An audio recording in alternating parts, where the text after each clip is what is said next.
I want to talk to you about something that every classic car owner needs to hear right now. And I don't want to sound dramatic, but stay with me, because the headline numbers coming out of Mecum Indy 2026 are telling a story, and the story is not what you think it is. Mecum just closed the biggest Indy auction in history. They did $193 million in sales, a record. And if you're like most guys, you see the number and think, hey, it's all good. The hobby's healthy. My car is worth what I think it is. But here's the thing. The numbers are hiding something, and that hiding matters to your car specifically. I'm not a professional appraiser. I am not an auction house insider. What I am is a guy who pays close attention to what happens at auctions. Because what happens at the auction block eventually trickles down to every car owner like you and me. And what I saw this year at Mecum Indy 2026 is something I think you should hear about before you do anything with your car this year. Here's the big picture.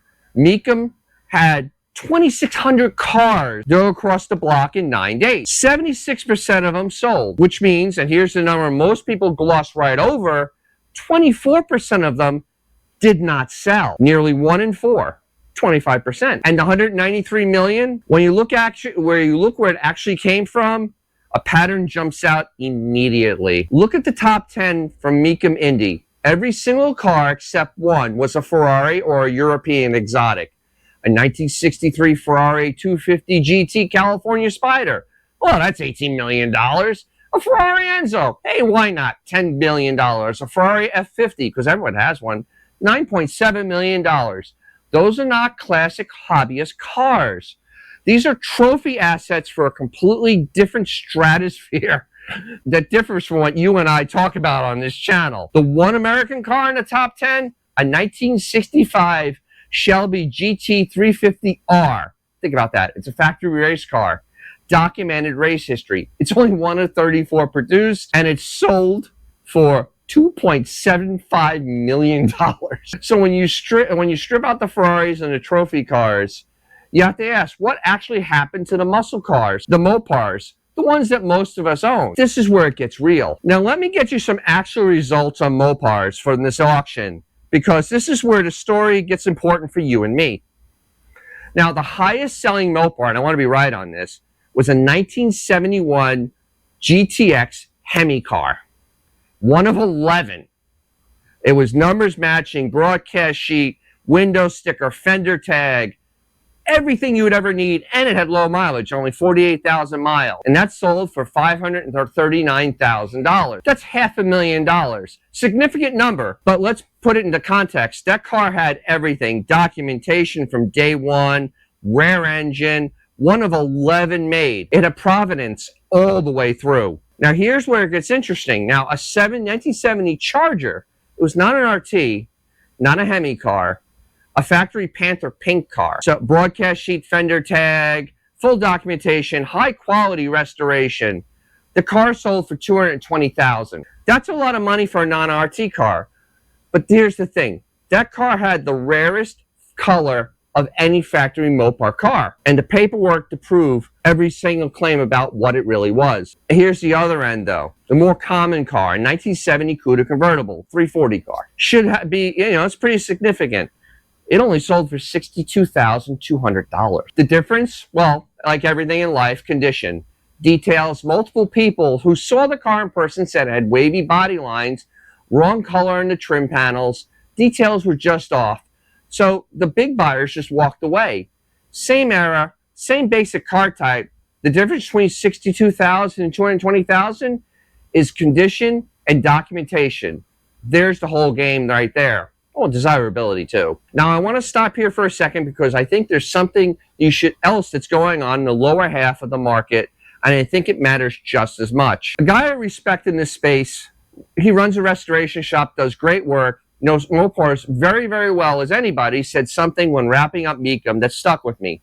He said the top of the market is completely isolated from the project car end right now. And to make the point, he mentioned that he's having real trouble selling a 1970 Roadrunner. It's number matching, broadcast sheet, and it's a 446 barrel car, a legitimate car, and the car cannot move because it's a big project.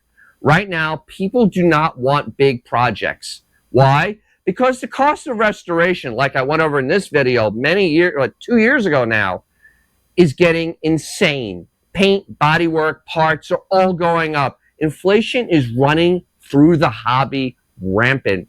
And when a buyer looks at a rough car, what they're doing, they're starting to do the math like I always do. And the math doesn't work the way it used to. And this matters to every one of you out there because most of us don't have a Hemi car and it isn't a numbers matching blue chip rare car because that's most of us, right? Real quick, if you're getting any value on this, please put a thumbs up. That helps this video get in front of people that actually need it and to be able to give them some help.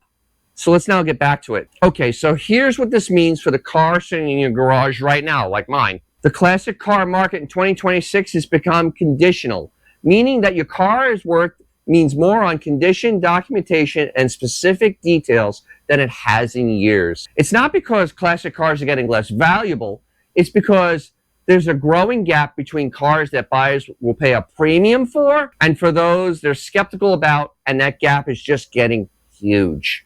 Here's the thing. A car shows up at an auction or a private sale with a broadcast sheet, a window sticker, a fender tag, documented mileage, and the right factory option. That car is a story. It has provenance.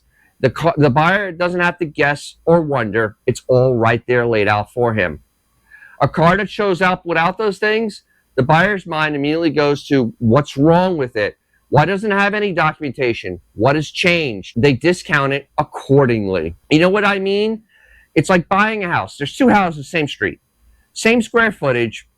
One of them, they did all the work with professionals and have permits, all the inspections, everything is disclosed. The other one, the seller says, trust me. Which one do you think you're going to pay for every time? Classic cars work the same way in this market. Now, let me get specific what I see in certain Mopar numbers. The cars that got premium money, Panther Pink Charger, the Hemi GTX, the Sport Fury convertible with 12,000 original miles, they all had something in common beyond just being nice cars. They told a complete, verifiable story the day they rolled off the assembly line. And look, I want to be honest here. We're not all sitting on a 539,000 Hemi GTX. I know that my Charger is not going to sell for that at Mecum. That's fine. That's not why I have it. That is not why you have yours either. We're not here as investors. We're here as owners. But here's the thing. Documentation and condition don't just matter to top of the market. They matter at every level. Whether the car is a $25,000 car or a $90,000 car, the guys buying it is going to pay more and feel more comfortable paying it if you just tell them what it is and back it up with some paperwork. And if you ever wanted to sell it or insure it properly or just know what actually is going to be worth for next year, the documentation separates a car that's just a number versus a car that has a story. And right now, they are paying more for the story. As a side note, I actually had to increase the insurance on my Charger. And being that there are so few 72 SEs with sunroofs, I had to thank all the documentation that I have, which I will show. And that actually helped me get the value that at least would help protect me at this point. So it's not just about selling the car. It's about being protected if something terrible happens. So here's the actionable part. These are things you can do right now to protect yourself and verify the value of your car in case something bad happens. No matter what happens to the market in the next year. Number one, get all the documentation together. Your broadcast sheet, if you have it, your fender tag, a window sticker, title history, any receipts from restoration work. I don't look at those. Any parts purchased, whether you have it, get it in one place, get it organized, scan it, make it digital also. That has the secondary backup. If you don't have it, start researching it, get it decoded from what you have from a fender tag decoder. It tells you exactly what it was when it was factory built. And that's not just a history. That's money in your pocket when the time comes. Number two, stop ignoring details. We'll go back to that Cuda. It only sold for $62,700. Part of it would hurt it was the details. wrong color trim panels, wheels that didn't belong, small stuff that told the informed buyer that something was off. And the market of buyers are already cautious about projects. Those details are the difference between a quick sale and a car that just sits. Get the details right. It's almost always less expensive to fix them than to explain them. Number 3, know what you have before someone else tells you. I see guys who get surprised by what their car is worth in both directions. They think that they have a numbers matching car and it turns out it isn't. Or they're sitting on a rare option they didn't know had value. Either way, not knowing costs you. Decoding what you have, document it, so whether you're selling it, insuring it, or just talking to another guy at a car show, you know exactly what you can have and you can back it up. Trust me, I've gone through this with my sunroof car. It's a big deal. Look, I want to be straight with you. I've spent real time making sure that what I have with my Charger, not because I'm planning to sell it, that's never going to happen, but because I've watched enough of the market to know that guys who do the work when they don't have to are the guys who never got caught off guard when they have to. Now, the market is not crashing. I want to be clear about that. $193 million at one auction in Indianapolis is not a crashing market. It's far from it. But the market has become more disconcerting. And what that means is that the work matters more than ever before. That's actually good news if you're the kind of guy that takes care of your car. I mean, condition matters, documentation matters, getting the details right. It's not just about pride. That's a real tangible value. And right now, the market is paying for it. All right, so there's 4 takeaways from this whole Mecum Indy thing 2026. 1, the 193 million headline hides a market that is just splitting very, very drastically. 2, documentation and condition are worth more now than they have been in years. 3, projects cars are struggling. Detail correct document cars are not. 4, get your paperwork together, get your details right, and know what you have. Drop your make, model, and year in the comments below. Tell me what you got and whether your documentation is sorted out. I generally want to know what you guys are sitting on out there. And as always, you have something fun, take it out, because it'll make someone's day and it'll probably be your own, and I'll catch you real soon.